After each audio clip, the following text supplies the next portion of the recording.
What made, you said your dad? My partner's dad. Your partner's dad? Yep. And his dad first started when he came to America from Armenia. Okay. He then opened up a wholesale place, finding stuff from overseas. And then my partner's dad, when he was born, he started doing it with his dad. And then it just keeps going down. And then me and him, we got together. And now we've started doing it too. Yeah, man. Yeah. How do you like doing it so far? I love it, yeah. Do you love it? Yeah, it's a lot of phone calls though. I'm always on the phone now. Pick up the phone and dial, right? Pick up the phone and call somebody, right? Yeah. Johnny, are you strictly retail arbitrage, or do you dabble into a little bit of wholesale? Because I haven't gotten to the wholesale yet. I'm a lot of retail arbitrage, and I do some of OA as well, online arbitrage. So you said online arbitrage. Yeah. Do you like online arbitrage? I really do not. But when I do eBay, more like the collectible side, most of that stuff's online, and that's what I focus my OA on. Have you ever thought about doing like content on retail arbitrage and OA? And the only reason why I say that is because I've talked so much shit about people who do online arbitrage, because I feel like if you're doing online arbitrage, you can just do like one thing. It's like nobody wants to see you type on a keyboard, fill an order. It's boring. You know what I mean? It's just like, when you're doing retail arbitrage, you're out in public. It's not, sometimes it doesn't even become about the product, right? Because you have like your surroundings that sometimes make the content. Yep. Have you ever thought about like creating content around the retail arbitrage? I never have, no. No? Nope, never gotten around to it. You going to? I'm kind of busy. I'm still a college student.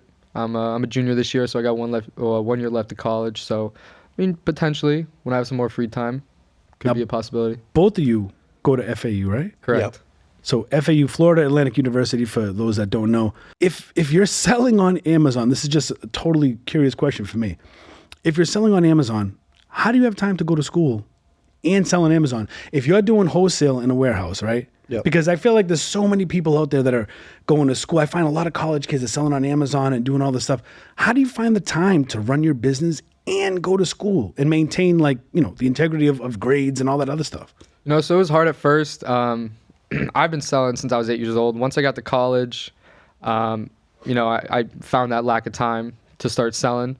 And what I did was my sophomore year, I started just picking online classes, and I'd do my schoolwork a week ahead of time. So then I'd do it like on the weekend, and then throughout the whole week I'd have time to source and pack orders, do everything like that. For me, it definitely helps having a partner. And like you said, we take care of the school, first, and then we start doing everything else throughout the week. And even with the wholesale, like I'm able to do it at night, I'm getting calls at maybe 8 o'clock at night, when I'll wake up, get the homework done for that day, and I can continue doing my day that way. Going to college and running a business is extremely hard. Having a family, because I'm not in college, having a family and running a business is extremely hard. There's a funny story about Gianni that I have to tell it. It's a great story. It is such a great story. So me and Gianni have met in a Walmart in Delray before, just like shooting the shit. I think you recognize me from YouTube. Yeah, whatever. I used to watch your videos and I recognized you. I saw your camera up. Came up, he recorded. said, "What's up?" You know what I mean? But there was another Walmart where we went into, and I was doing a live, and I was showing people these, were they food savers? Yeah, the vacuum sealers. Vacuum seal food savers, right? They were like $25. They were on the end cap. There was a full end cap, and I was gonna get these food savers because there was a $15 profit. I believe it was something like $10 or $15, and I was doing a live, and I was trying to tell everyone, I was like, oh, we could take a profit, and like, but you know what? I want to wait for it to come down because I don't want to spend all this money on it because it's 25 a pop, blah, blah, blah. Make a long story short, I decided to be a little greedy and say, you know what? I'm going to wait for the price to come down. I go in a couple days later. I'm walking towards checkout on a live. Here comes Gianni coming in the Walmart saying, hey, what's up, Richie? Good to see you again. I'm like, oh, yeah, good to see you too, right? He's like, hey, man, listen, I just scored on this product. I'm like, oh, yeah, what'd you get?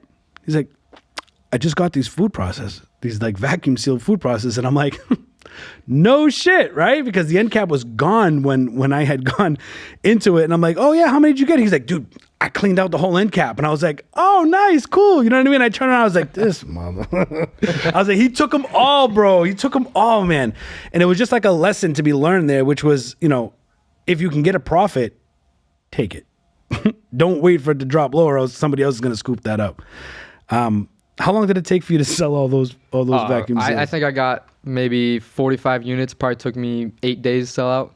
Oh, man. I'll never forget that story. I'll never forget that. It's such a good classic story, man. It's just a good story. Yeah.